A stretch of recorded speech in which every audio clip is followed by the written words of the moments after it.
मैं किसी को परेशान नहीं करना चाहती। दूसरों की हालात मुझसे बुरी है, मैं खुद ही संभाल लूंगी। अगर ये लाइंस आपके दिमाग में ऑटोमेटिकली चलती रहती हैं, स्पेशली तब जब आप अंदर से बिल्कुल हेल्पलेस फील कर रहे होते हो, तो ये वीडियो आपके लिए ही है। एक औरत थी, एजुकेटेड, इंडिपेंडेंट, मजबूत दिखने वाली, पर उसकी चाइल्डहुड में उसका असॉल्ट हुआ था। 6 साल की उम्र से पहले। कॉलेज में एक और असॉल्ट, और फिर एक दिन जब उसे सबसे ज्यादा हेल्प की जरूरत थी, वो क्लिनिक के सामने खड़ी थी और फिर उसने कहा, मैं रोड क्रॉस ही नहीं कर पाई। मुझे पता था मुझे हेल्प चाहिए, पर मेरे अंदर कुछ कह रहा था, अगर मैं मदद मांगूंगी तो मुझे और ज्यादा चोट लगेगी। और वो वापस लौट आई। इसलिए नहीं क्योंकि वो स्ट्रांग थी, इसलिए क्योंकि उसका नर्वस सिस्टम ने एक रूल सीख लिया था, मदद मांगना खतरनाक है। थेरेपी के दौरान उसके साइकियाट्रिस्ट ने बस एक लाइन बोली, मैं आपके बारे में चिंता कर रही हूँ, कोई एडवाइस नहीं, कोई सोल्यूशन नहीं, कोई जजमेंट नहीं।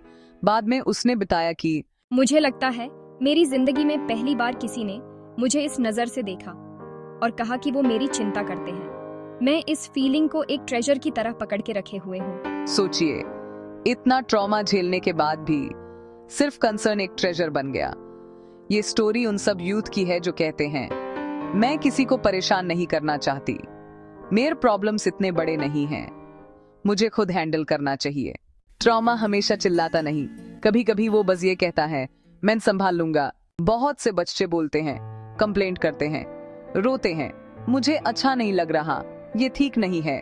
पर जब पेरेंट्स इग्नोर कर देते हैं, डिसमिस कर देते हैं, इमोशनली अनअवेलेबल होते हैं, तो बच्चा एक रूल सीख लेता है, अगर मैं चुप रहूं तो घर में शांति रहेगी। और फिर साइलेंस सेफ्टी बन जाता है। पेन खत्म नहीं होता, वो बस छुप जाता है। जब पेरेंट्स अपनी रोल नहीं निभा पाते कई घरों में, जब पेरेंट्स खुद ओवरवेल्म्ड होते हैं, सबसे बड़ा बच्चा अडल्ट बन जाता है।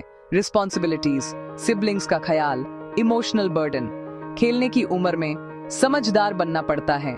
लोग कहते हैं, तुम तो बहुत मैच्योर हो, पर अंदर का चाइल्ड थक चुका होता है। इससे कहते हैं पेरेंटिफिकेशन ट्रॉमा।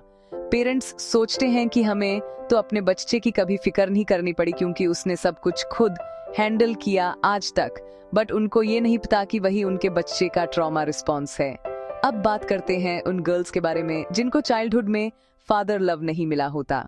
जब चाइल्डहुड में इमोशनल वार्मथ नहीं मिलती, नर्वस सिस्टम केयर के लिए भूखा रह जाता है। और टीनेज में थोड़ा सा अटेंशन मतलब लव, थोड़ी सी केयर मतलब अटैचमेंट, इंटेंसिटी मतलब कनेक्शन। गर्ल किसी से डीपली अटैच हो जाती है जो उनको थोड़ी सी केयर या कंसर्न शो कर दे, पर यह वीकनेस नहीं होती, ये ट्रॉमा रिस्पॉन्स होता है। बॉडी सेफ्टी ढूंढ रही होती है और नर्वस सिस्टम कंसर्न को एज अ सेफ्टी फील करता है। तो हेल्प मांगना इतना मुश्किल क्यों लगता है? जैसे वो औरत क्लिनिक के सामने रुक गई, वैसे ही आज भी बहुत लोग थेरेपी के बारे में जानते हैं, सपोर्ट अवेलेबल है ये जानते हैं, पर अंदर से आवाज आती है, ना जाओ, ना बोलो, खुद हैंडल करो। ये आवाज वीकनेस नहीं है, ये ट्रॉमा मेमोरी है। यहाँ एक पावरफुल सच है, स्टडीज ने दिखाया है, अगर पेरेंटल निग्लेक्ट आपके नर्वस सिस्टम को ट्रॉमेटाइज कर सकता है, तो अडल्टहुड में सेफ कंसिस्टेंट लव उसी नर्वस सिस्टम को हील भी कर सकता है। आपकी बॉडी ने डेंजर रिलेशनशिप्स के थ्रू सीखा, तो सेफ्टी भी रिलेशनशिप्स के थ्रू सीखी जा सकती है।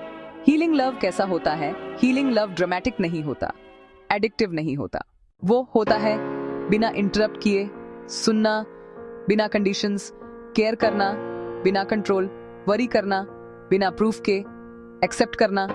शुरू में यह अनकंफर्टेबल लग सकता है क्योंकि पीस ट्रॉमा के लिए अनफैमिलियर होता है, पर धीरे धीरे बॉडी सीखने लगती है, मुझे प्यार पाने के लिए गायब होने की जरूरत नहीं है। और फिर आता है सबसे साइलेंट हीलिंग। हीलिंग सिर्फ पार्टनर से नहीं होती, हीलिंग तब भी होती है जब आप खुद एक रिस्पॉन्सिबल एडल्ट बन जाते हो अपने लिए।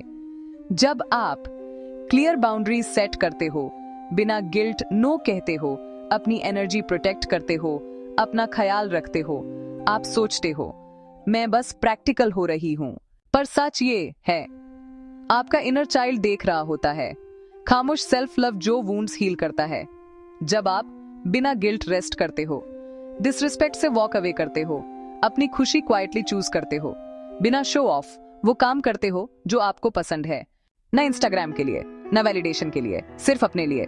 आप अपने नर्वस सिस्टम को एक मैसेज देते हो, मैं महत्वपूर्ण हूँ, मैं खुद के साथ सुरक्षित हूँ, कोई है जो मेरा ख्याल रखता है, और वो कोई आप खुद हो।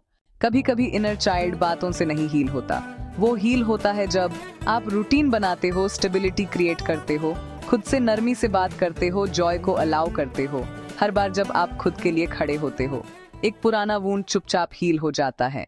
अगर आप वो इंसान हो जो जल्दी मैच्योर हो गया, चुप रहना सीख लिया, डीपली फील करता है, हेल्प मांगने से डरता है, तो याद रखिए, आप टूटे हुए नहीं हो, आप कमजोर नहीं हो, आप सरवाइव कर रहे थे और अब आप हील कर रहे हो। हर बार जब आप अपनी पीस चूज करते हो, हर बार जब आप खुद से प्यार करते हो, हर बार जब आप खामोशी में अपना ख्याल रखते हो, आपका इनर चाइल्ड महसूस करता है, अब मैं अकेली नहीं हूँ, और वहीं से हीलिंग शुरू होती है। सो गाइज, अगर ये वीडियो आपको अच्छी लगी तो लाइक एंड शेयर जरूर करें, और ऐसी और वीडियोस देखने के लिए इस चैनल को सब्सक्राइब